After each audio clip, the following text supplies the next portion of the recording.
I'm Dizzy Dean, and I want to welcome each and every one of you to the old ballpark. Wish all of y'all a happy 4th of July.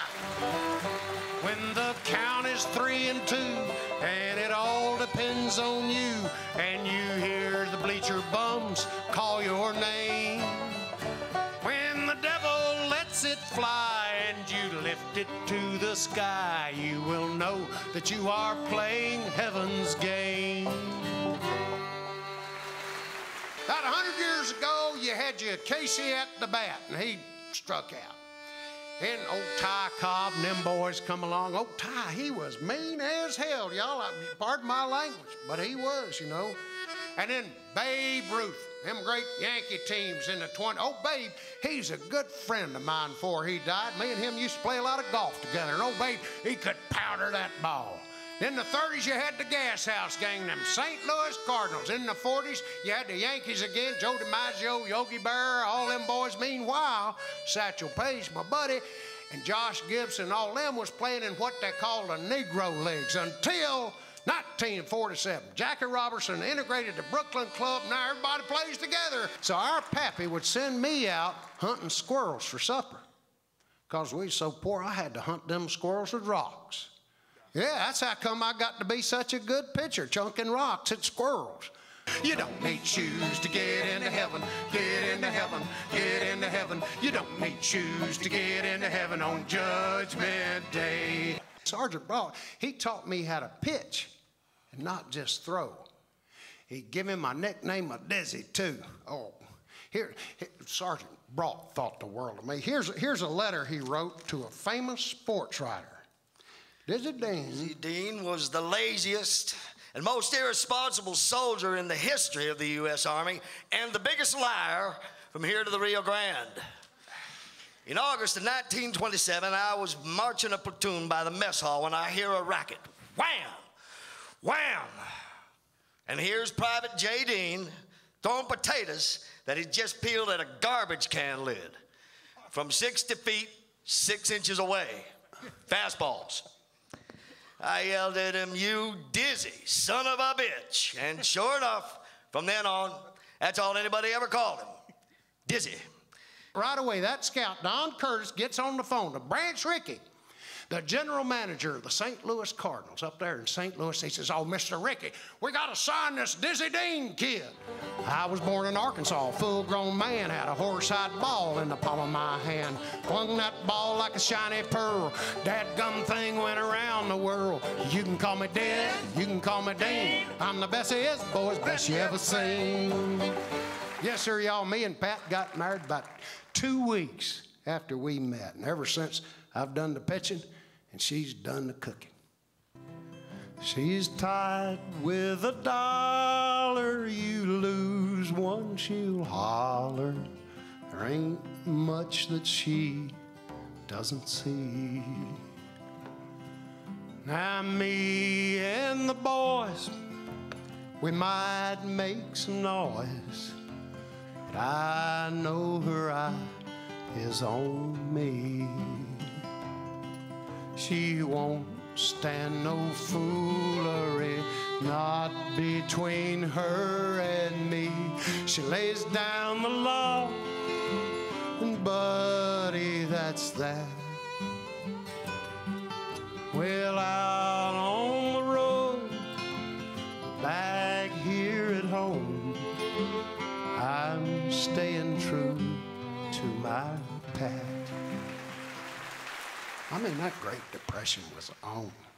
There was bread lines all up and down the streets. And back where I come from, them dust storms was coming blowing in from off the prairie, and you couldn't even see the sky.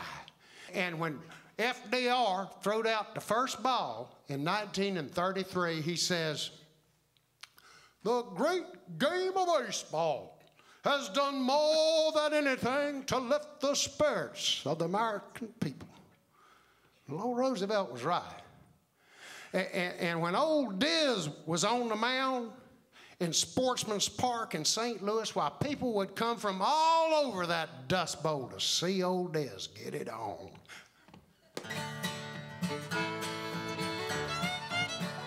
Prettiest thing I've ever seen is a field of brown and green and Old Glory waving high above the wall. The Cardinal fans are settling in.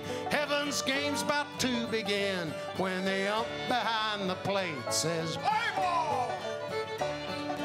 Back where I come from, one by one, the farms are gone. They've turned to dust and up and blown away. But up here on this hill, I can give them folks a thrill, 'cause the Cards are pitching Dizzy Dean today. Brother Diz, Brother Paul, the brothers Dean, we got it all from early spring until the fall. Brother Diz, Brother Paul. me and Paul was getting all kinds of offers to do all sorts of things. Went up to New York City, and we starred on Broadway, and we did a movie called Dizzy and Daffy, and I was on the Kate Smith show and Al Jolson's show, and they had Dizzy Dean kites and Dizzy Dean hats and Dizzy Dean watches and Dizzy Dean everything. We was playing against a team that Satchel Paige had gotten up with a bunch of Negro League stars. Now I'm telling you, old Satch, he could bring that thing in there. In those days, the colored ball players could not play in the big leagues. The body is a temple, a palace for the soul. It's a Lincoln Continental. You gotta treat it like 24-karat gold. I'd won 133 ball games in the big leagues, and I hung around for 3 more years. Only won about 15 more games. Ranch Ricky couldn't wait to get rid of me. He sold me to Mr. Phil Wrigley, the chewing gum man of Chicago Cubs, for just like you sell an old mule. And she loved me. She turned my fears to laughter. And she loved me like I could do no wrong. Then the angels came down from heaven and carried my dear mama home. And they was looking for an announcer, and he says, "Hey, Dad, what about old Diz? He'd be great." And that is how I started a whole new career, running my mouth. Well, here comes a pitch to stand the man, and there's a line drive into right field.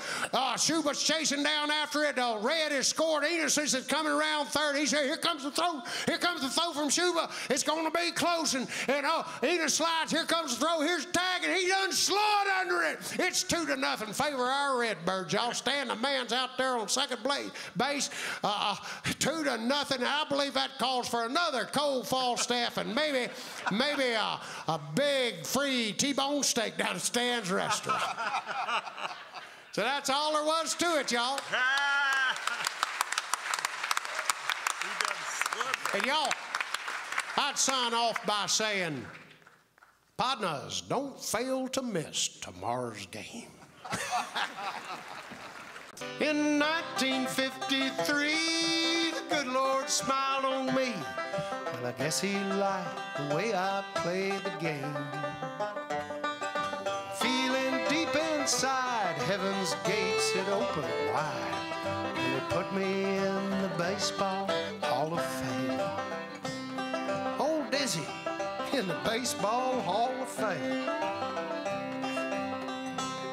Partners, ain't that something? I can't hardly get over it myself.